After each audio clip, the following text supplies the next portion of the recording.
Hola, soy Jern y hoy me gustaría que aprendes conmigo unas palabras en mi Tushi Papiamento, pero antes me gustaría que tú me siguieras aquí en mi Instagram, en mi Facebook. Me gustaría que tú aprendes más de mi Tushi Papiamento conmigo.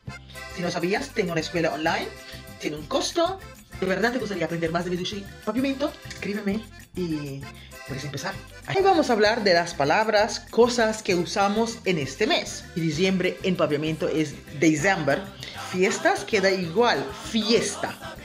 Fiesta. Nosotros no decimos fiestas, pero fiesta. Ahora, si vas diferente fiesta, fiesta nan. Nan para nosotros es el plural. Tenemos Navidad. Y Navidad en papiamento es Pasco. Como también la Pascua, decimos Pasco, Navidad, Pasco di nacimiento. Pasco di nacimiento. Y el árbol de Navidad en papiamento es Kerstboom. No tenemos una palabra en sí en papiamento, lo usamos del holandés Kerstboom. Luces de Navidad es luz de Pasco. Decoraciones, adornos navideños es decoración de Pasco. Tarta. Tarta en papiamento es bolo. Y comida, porque en Aruba se come muchísimo en Navidad, comida es cuminda. Cuminda. Pero saludar es cuminda. En Aruba es una tradición que la gente se compra muebles nuevos, se pinta la casa, se hace un montón de cosas para el año nuevo. Y preparar la casa es preparar. Of drecha. Drecha es casa. Arreglar la casa. Drecha. Drecha es arreglar algo.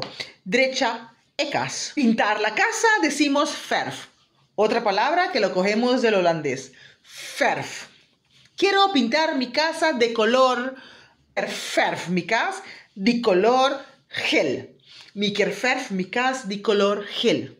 Ahora, ¿quieres desear a tu amigo, a tus vecinos, a tu familia un feliz Navidad? Bon Pasco. Y en frase formal, te quiero desear feliz Navidad. Mi te deseabo un bon Pasco. Nos vemos la próxima semana con todo lo de Año Nuevo. Recuerda de compartir este video a cada esquina y disfrutar de la fiesta de Navidad en mi Tushi Aruba. Nos vemos. ¡Chao!